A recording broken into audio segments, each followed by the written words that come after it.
Beginilah aktivitas kelompok pemuda yang berada di Kelurahan Huangobotu, Kota Gorontalo. Usai melaksanakan pekerjaan rutin, mereka berkumpul menyalurkan kreativitas seni menata dan menghias tanaman dalam air atau membuat aquascape. Untuk membuat aquascape, kelompok pemuda pecinta seni ini memanfaatkan tumbuhan alam, bebatuan, dan kayu yang banyak ditemukan di Gorontalo. Untuk membuat aquascape dibutuhkan tanaman, batu, kayu, serta akuarium yang terbuat dari kaca. Setelah semuanya disiapkan, tanaman, batu, dan kayu kemudian dirangkai menjadi sebuah ekosistem yang indah dan menarik sesuai tema yang diinginkan.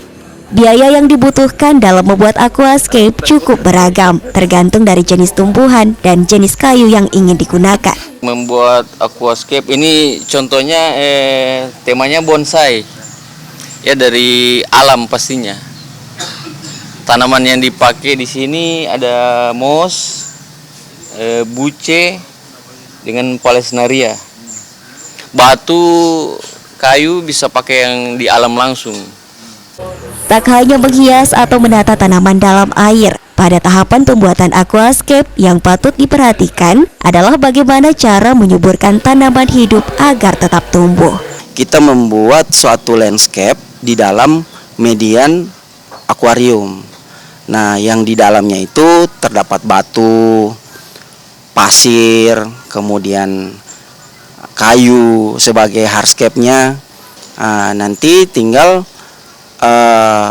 mempercantiknya itu ditambahkan dengan tanaman. Jadi kita membuat akuarium landscape ini atau aquascape ini seperti hidup atau seperti yang ada di alam.